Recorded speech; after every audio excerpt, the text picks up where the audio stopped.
नमः शिवाय। हर घर ज्योतिष चैनल में आप सभी का स्वागत है। दोस्तों, इस समय पितृपक्ष चल रहे हैं और इस समय पितरों का आशीर्वाद आप सभी अपने अपने जीवन में लें, क्योंकि जब हम ईश्वर की उपासना करते हैं, उनसे कुछ कामना करते हैं, तो वो हमें जब कुछ भी देते हैं तो हमारे पितरों से पूछते हैं, क्या आप उनसे प्रसन्न हैं?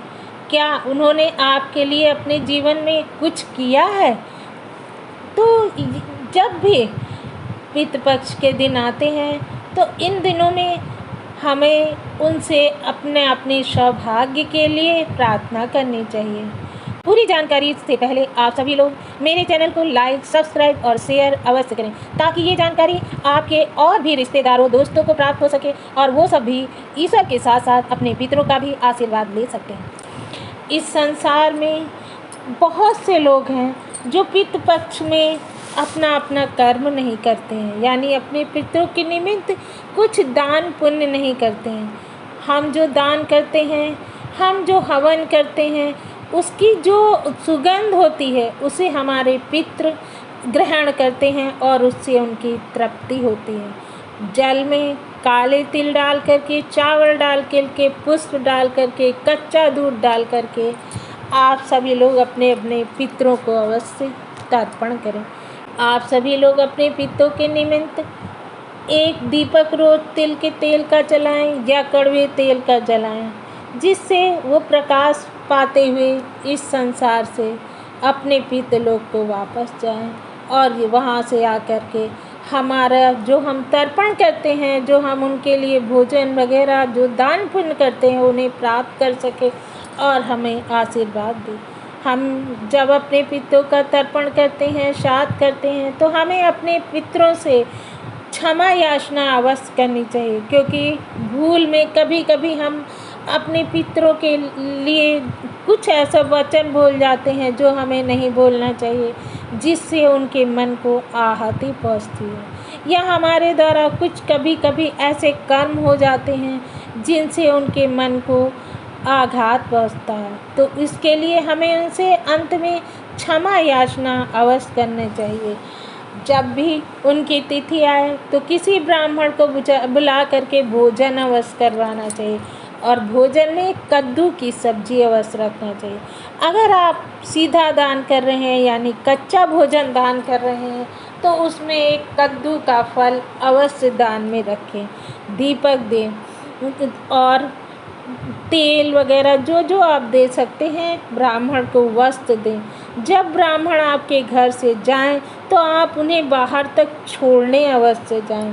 पितृ का समय है, ये ग्रहणों से लगा हुआ है, यानी स्टार्टिंग में चंद्र ग्रहण और अंत में सूर्य ग्रहण। तो इन दोनों ग्रहणों के बीच में ये पितृपक्ष पड़ रहा है, इसलिए ये जो पितृपक्ष है वो कुछ ज़्यादा ही खास हो रहा है। आप सभी लोग इन पितृपक्षों में ज़रूर अपने अपने जो आपके पितृजन हैं उनके लिए तर्पण, भोजन, दान इत्यादि अवश्य करें। अमावस्या वाले दिन सभी लोग शंकर जी के मंदिर में जाएं और जा कर के एक देसी घी का दिया अवश्य लगाएं। इससे आप सभी लोगों के जो पितृ हैं वो तृप्त होंगे और जब वो वापस जाएंगे तो वो उजाले उजाले में जाएंगे, उन्हें अंधेरा नहीं महसूस होगा।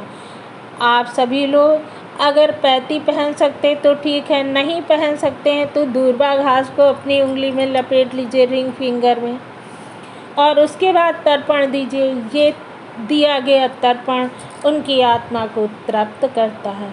इस तरह से हमारे पितृजन हमें आशीर्वाद देते हुए अपने अपने लोक को जाएंगे और हम लोगों के सारे मंगल कार्य पूर्ण होंगे। जिसको जॉब नहीं मिल रही है वो अमावस्या वाले दिन अवश्य तर्पण करें। जिसकी विवाह नहीं हो रहा है वो अमावस्या वाले दिन अवश्य तर्पण करें और एक एक दीपक जलाएं और अपने पितृजनों से क्षमा याचना करें और अपनी कामनाओं की पूर्ति हेतु अपने अपने पितृजनों से अपनी अपनी बात कहें। इस तरह से किया गया के लिए जो भी हम श्राद्ध कर्म करते हैं वो उन तक पहुंचता है, क्योंकि गीता में कहा गया है कि जो भगवान कृष्ण की सेवा करता है, उस गीता का 7वें अध्याय का पाठ रोज करता है, उससे भी जो पुण्य प्राप्त होता है वो भी हमारे पितरों तक जाता है। और भगवान श्री कृष्ण, भगवान विष्णु जी हमारे पितरों को छाया प्रदान करते हैं। इस तरह से आप सभी लोग अपने अपने पितरों के निमित्त कुछ ना कुछ अवश्य करिए और हमारे वीडियो को शेयर करिए। ओम नमः।